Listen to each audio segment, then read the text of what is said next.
All right. Well, without further ado, let's get started. My name is Zihan, and I'll be the moderator today. I'm right now a first-year MBA student at the University of Toronto. So welcome again to today's session, Communicating for Impact. We all know that regardless of your function, regardless of your field, communication for impact, for intensity, for emphasis is one of the most important skills for us to master. And today we are very glad to hear from 3 LBT plus leaders in business to learn about what it means for them to communicate with impact. And then later on, we'll move everyone into breakout rooms with the panelists to talk about challenges and strategies for practicing communication in real life. All right, so without further ado, I'd like to invite the panelists to introduce themselves. JJ, would you like to start? Sure thing. Hey, everyone. I'm really happy to be here speaking with you all today. As Zihan said, I'm from American Express and been at American Express for about 3.5 years in my 3rd role, actually, at American Express, starting this week in my new role. Thank you, JJ. Lauren, would you like to go next? Sure. So I'll echo JJ and say I'm really happy to be speaking with you all today. My name is Lauren McGraw. I'm a project leader out of our Chicago office at BCG. Have been at BCG for about 2.5 years, just over 2.5 years now. Thank you, Lauren. And Teresa. Hello, hi, happy Friday, everyone. I'm excited to be here. My name is Teresa Moore. I'm a Vice President of Client Management and Delivery at BlackRock and have been in financial services for over 14 years. So excited to have this conversation around communication in the midst of pandemic and virtual world all the time, all day, every day.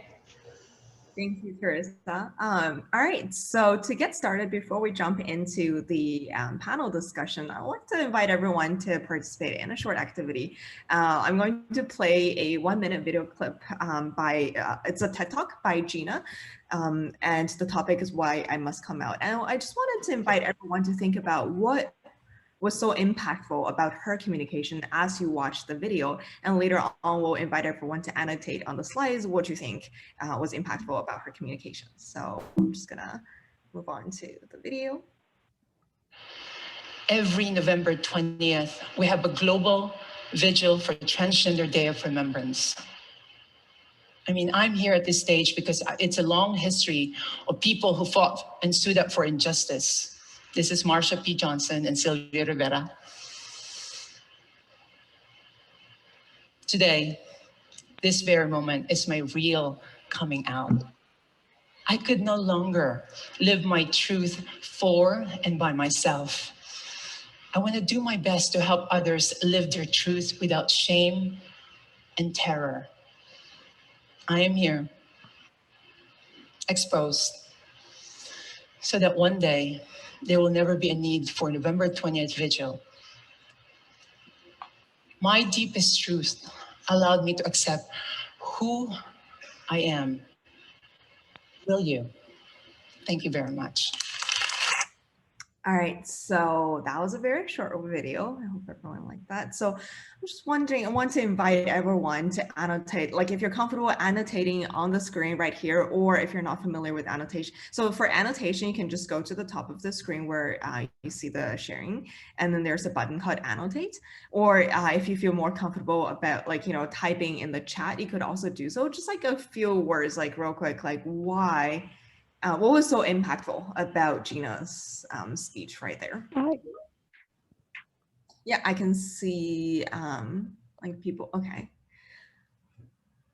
All right, it's a little hard for me to see the chat. So I'm wondering like, JJ or maybe the other panelists, if you can help like to highlight some of the chat messages that we're getting, that would be great.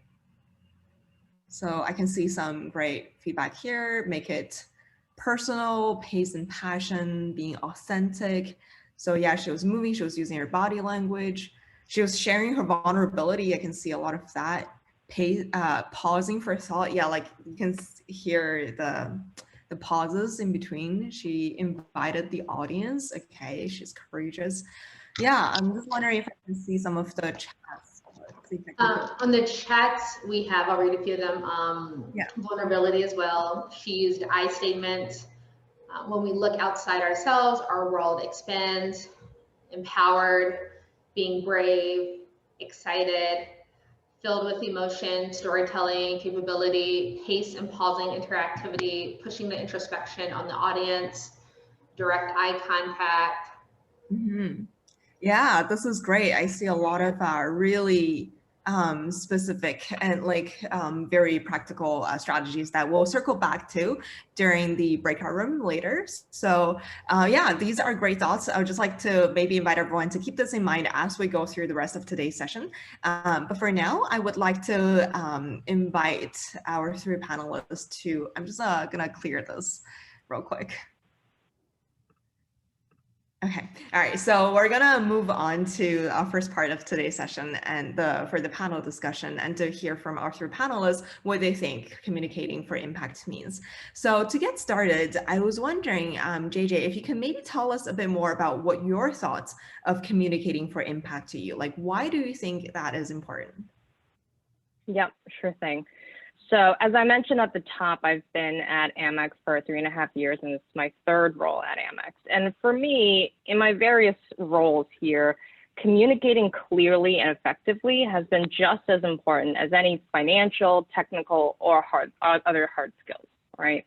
Communicating for impact to me means that your audience, whether it's a single person in a one-on-one, a small working group, a cross-functional team, or a panel of senior leaders and decision makers, the audience has to get what you're trying to communicate, and especially now, understand very quickly what they need to know and why they should care about what you're saying. And when you work at a large matrix organization like American Express, people are communicating all day long in different ways on the phone, in Slack, in email, and various different channels. And you have to cut through that somehow. And if you're successful, you'll cut through all that noise and achieve what you want to achieve, because you can't operate as an island. You need to bring others along. And on the other side of it, if you're communicating about an achievement, you want the audience to understand why this is a big deal and how it impacts the company, your business results, et cetera. And so this is, I think, also very critically important for us, especially as queer women in the workplace, and as a person of color as well for me, since we know there are unconscious and conscious biases that we all have to fight against in the workplace. And some of us have internalized these biases too and need to work extra hard to get past those self-doubts to get to a place where we're confident in ourselves and see ourselves in the same playing field as others, and communicating for impact is a huge part of that. Thank you so much, Sherry. That's really wonderful. Yeah, so now I want to ask Lauren, given the importance of communicating for impact, could you please maybe share with us how you learn to effectively communicate your needs, either as a team member, as a leader, as a coworker?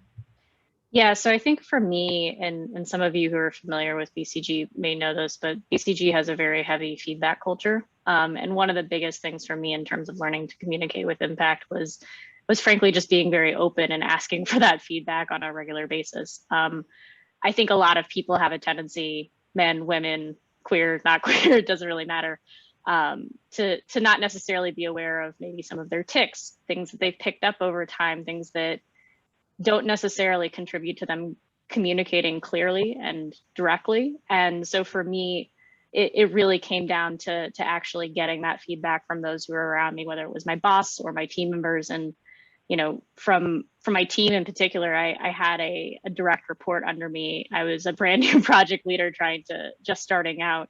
And I'd asked him pretty point blank of, what are the best things that I can do to improve in this job? And one of the things that he told me was, I don't really understand when you're telling me to do something versus when you're saying somebody should just do them, whether it's you or somebody else.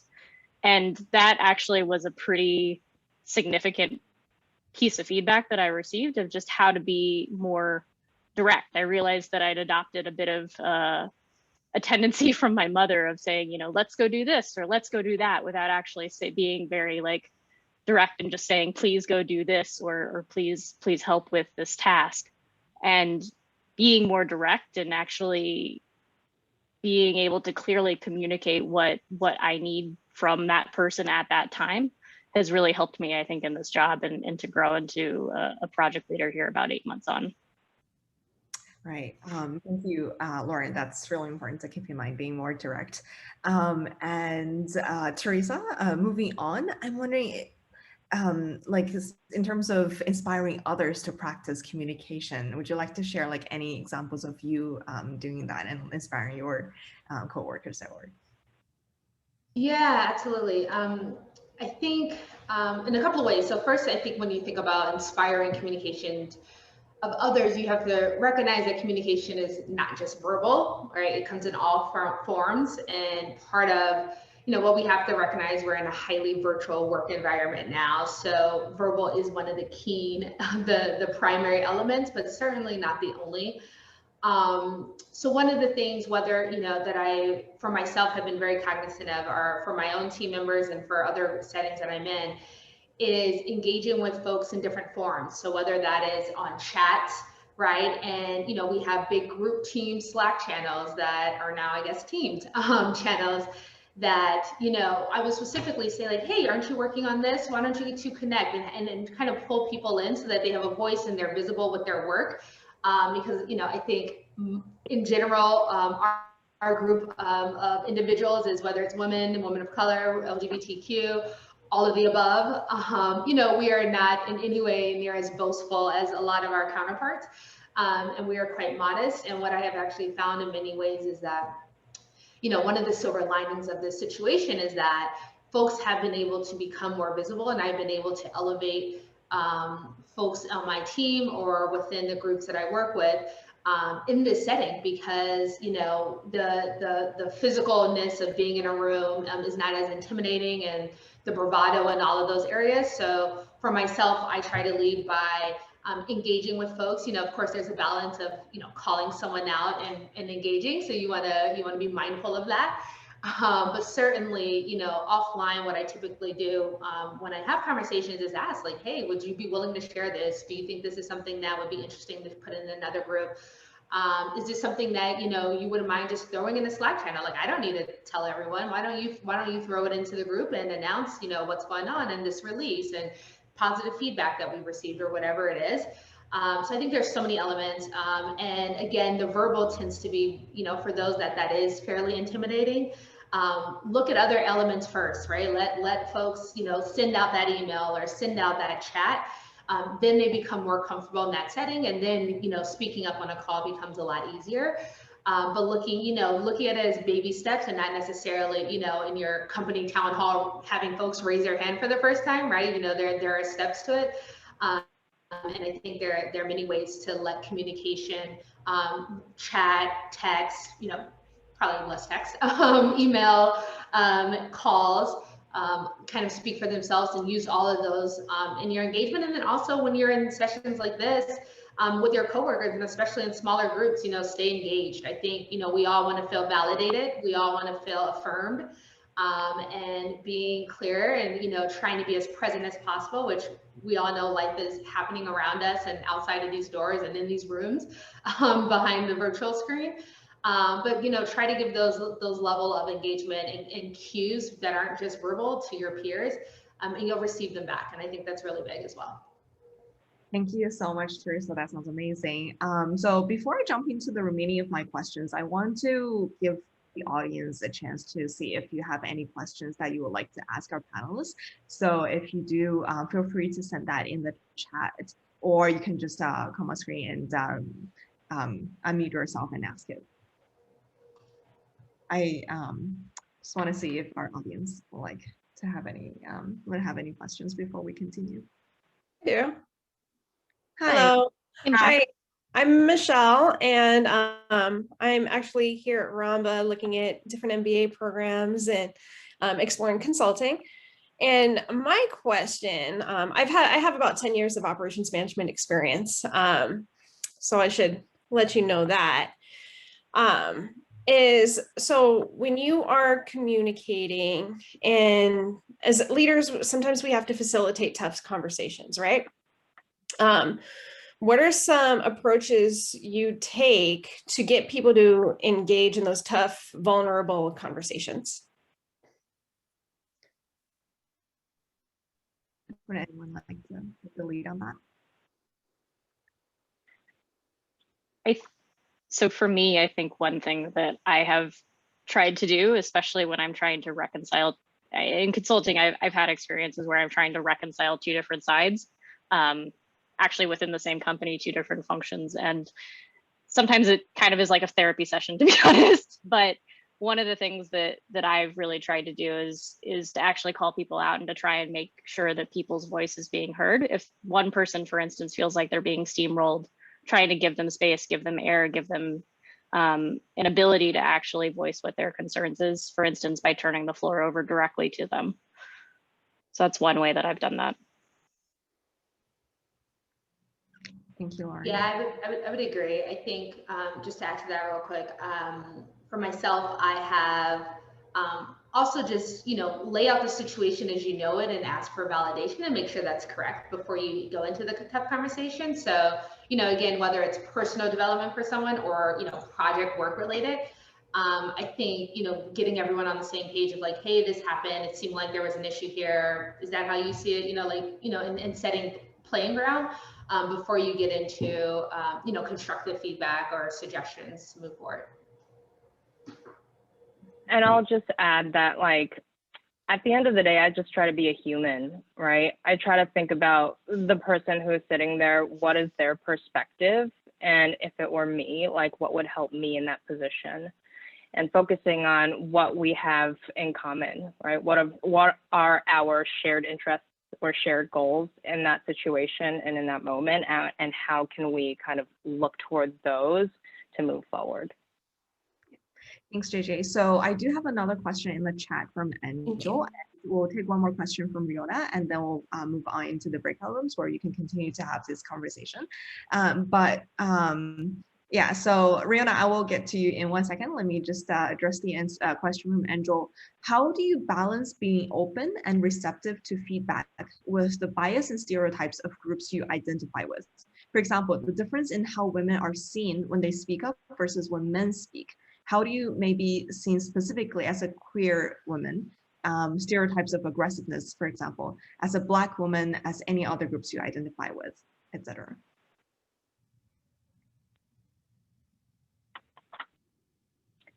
Good one. I can. Oh, yeah, good, JJ. I was going to say I have been called aggressive before, and it's something that I think we have to unlearn these things. We have to unlearn all of these doubts that have been put on us, either through our upbringing or society. But I think in the moment, you obviously have to give yourself time to, feel your feelings, but then it's just my personality to talk to others. So when that did happen, I talked to my boss, I talked to other people, and I showed them the email in question, and everyone basically agreed that it wasn't aggressive at all. And when someone does call you or another woman anything like aggressive or difficult or impatient, I just challenge them to think, well, what if a man did or said the same thing? And then usually 80 to 90% of the time they realize that they're being unfairly sexist. And I think it's a process. We have to recognize that we have to slowly unlearn these things, but you have to always remind yourself that you have your own self-worth, you're in your position for a reason, and you have the right to perform your job in the best way that you know how.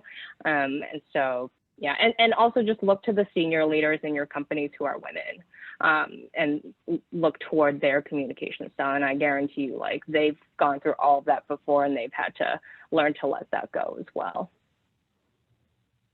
Yeah, that's great. Thank you, JJ. All right, so we're going to take the question from Riona, and then we'll move on to the breakout room. Yeah, I was just wondering if any of you have any tips to figure out the most effective communication style with someone, because people have different communication styles, and especially approaching people that are higher up than you in the company.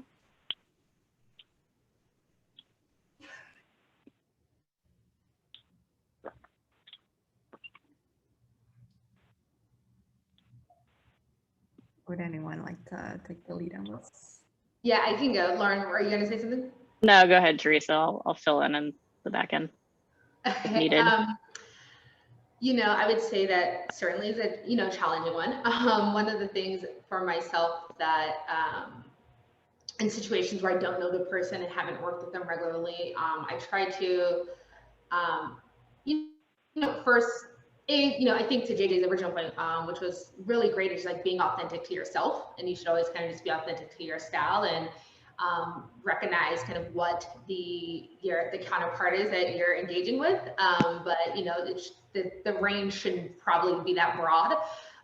But certainly seeing how they interact, right, and what they kind of give out and how people respond to that help to set a little bit of a path for you, and mirroring the behavior that they have, assuming it's appropriate behavior. Don't mirror bad behavior. But I think observation is really the general bucket of areas that I would say of how I kind of assess how best to communicate with others. And then of course, as you mature in that relationship, you ask them like, hey, did this work? Did you like when I did XYZ? Would you have preferred I did something differently? But when you're fairly new and green on their personality and style, I think being true to yourself and kind of mirroring what you're getting from them is kind of a good start. And I just add to that, I think to answer the other piece of another piece of your question, which I think was around communicating in particular with your bosses or people who are higher up than you. One of the things that I found really helpful is making sure that into any of those conversations, I'm coming in with something of a set agenda or set talking points that I really want to actually hit on, and making sure that those are at the front, and that my communication style is, I hate to harp on it, but like both direct and concise. And I found that has a tendency to really resonate, particularly with people who are super busy, who are high level within an organization, and who have a lot on their plate, just because it tends to get to the point relatively quickly, and actually kind of drive to the question at hand. And then I think everything Teresa said also applies, that once you get into the conversation, you then flex depending on what their style is. And I'll just add one thing that I think is a great piece of advice that I got a while ago, but start with why. If you start with why, you're giving them immediately a reason to listen. It answers like the most important question that they have in listening to you, right? Like, why should they listen? And so once you give them the why, the reason to listen, then you give them the how, like, how should we proceed with this? If it's an issue or things like that, how do we approach the problem? And then, go with the nitty gritty of like what they need to do next. But really starting with why kind of gets to that point pretty much immediately. Thank you. Thank you. Thank you to our participants for your questions, and thank you to our panelists for insightful answers. So we will now move into the breakout rooms, where our panelists will guide you through some activities about the challenges and strategies that you might explore through regarding different communication channels, or you can continue to have these conversations. So Jordan, if we could maybe pull up the breakout rooms. I see people being teleported right now, so hang on tight. Okay, and want to make sure that we have everyone back here. Okay, so hopefully you had a great conversation. So I just wanted to come into full circle and wrap up today's session. If we can just do the same thing that we did earlier, if everyone could maybe in 3 words or so type out after today's session, after the conversation you just had with our panelists, what is one thing that you would do differently moving forward? You can annotate on the screen or feel free to send a message via chat. And yeah, so as we do that, I would also like to invite our panelists to maybe share one sentence of closing, like one advice you would like to share with our panel, with our participants. JJ, would you like to go first? Yeah, well, I just was saying in my room that we needed to unlearn doubt.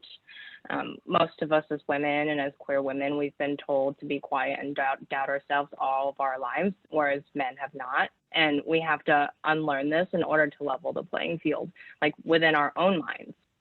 It starts there, it's a process. And if you unlearn doubt, it'll gradually help you gain more self-confidence in your communication, which others will pick up on. And we need to be unapologetic for this, like take up space, don't apologize for it. And I mean, if you do something wrong, apologize, but you know, only apologize if you've really done something wrong. Right. Thank you, JJ. Lauren, would you like to go next?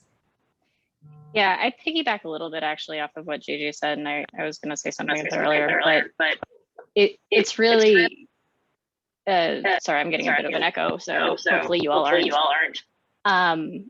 In terms of that, for me, picking and choosing the feedback that I actually choose to take has been super important. So one piece of feedback that I got early in my career was I didn't come to the table, quote, with enough energy.